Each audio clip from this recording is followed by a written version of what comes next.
Ok, penso que agora percebo bem estas questões técnicas. Então vamos lá para o assunto da aula de hoje. Hoje falaremos sobre a qualidade da luz e iremos abordar os aspectos da iluminação natural e iluminação artificial e especialmente como utilizá-la e explorar as suas variações na nossa linguagem fotográfica. Sim, esta ideia é interessante. Então vamos Agrada-me. começar pela iluminação Ok. natural. Tens de considerar que durante o decorrer do dia, a luz natural, quando estamos a fotografar no exterior, em 90% dos casos, temos que o fazer com luz do sol. Muda de cor, intensidade e direção. Pensa que a luz do amanhecer é muito mais quente, mas também muito mais fraca, por isso tem menos intensidade e cores muito mais quentes. Enquanto que, Sim, mas no que diz respeito à fotografia, realmente faz alguma diferença? claro, porque os materiais sensíveis, seja película ou sensor digital, têm uma sensibilidade à luz que permanece constante. No entanto, os nossos olhos adaptam-se de forma que nós não nos apercebemos dessas mudanças que seriam evidentes na fotografia. Precisamos ter em conta que as nossas imagens serão mais visíveis e muito mais ampliadas, uma vez que não há o nosso cérebro a interpretar essas variações e a traduzi-las em níveis, digamos, mais ou menos equivalentes durante o dia. Hum. Então, a partir do amanhecer, há uma intensidade de luz que é muito mais baixa e com uma tendência para o cor-de-rosa como tonalidade nas horas centrais. À medida que o Sol se eleva no seu arco, a luz torna-se muito mais intensa e as cores estão mais próximas da luz branca, aquela a que estamos acostumados e para a qual os materiais fotográficos estão calibrados. E, gradualmente, à medida que se aproxima o pôr do Sol, o Sol tende a pôr-se e a luz torna-se muito mais quente e as cores estão mais próximas do amarelo e vermelho até ao pôr do Sol. Então, se eu quiser fotografias com tons mais quentes, devo fotografar ao pôr do sol, certo? Sim, no pôr do sol a tonalidade luminosa torna as cores mais quentes, aproximando-as ao laranja e ao vermelho, e isso acontece porque o sol está mais baixo no horizonte. Por isso, a atmosfera filtra os raios de luz, deixando passar os comprimentos de onda mais próximos do vermelho. Hum.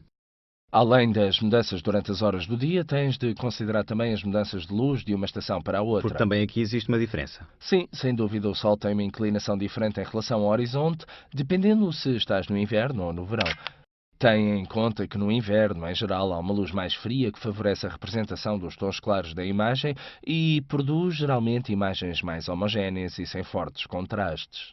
Então, estás a dizer que consegues ver uma fotografia e ver a diferença de luz entre uma estação e a outra. Bem, digamos que se pode ver. Em 2 dias de céu claro, certamente a qualidade da luz vai ser diferente numa fotografia tirada no verão e noutra tirada no inverno.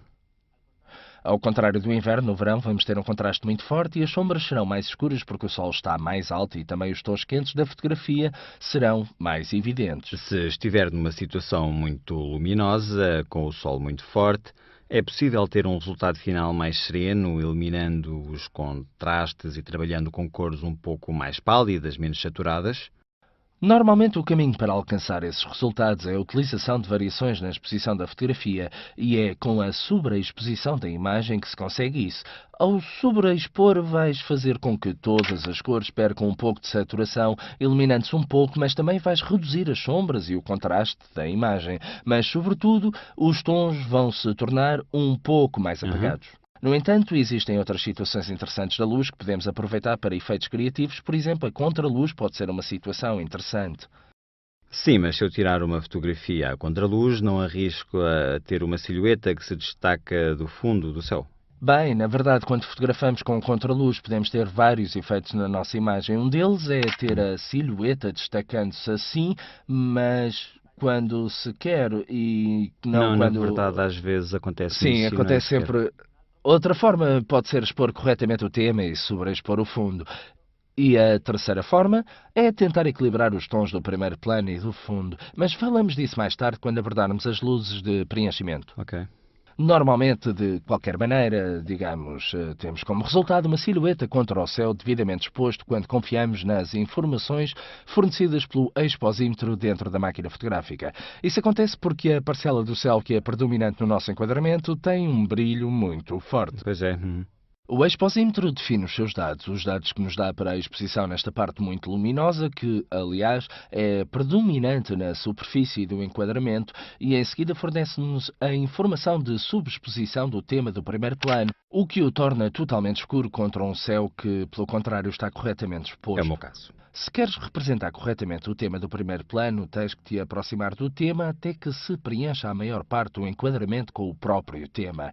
Desta forma, o exposímetro na máquina fotográfica detecta os valores de exposição do tema e o tema será devidamente representado. Assim, o que está por trás dele, que tem um maior valor de brilho, fica então em sobreexposição e o tema é reproduzido corretamente, enquanto o céu será representado com as cores um pouco mais apagadas e, acima de tudo, digamos, sobreexpostas e, assim, Ok, queimadas. ok. Tudo bem. No entanto, para além das questões que afetam a qualidade da luz, também é importante aprender a avaliar a direção da luz.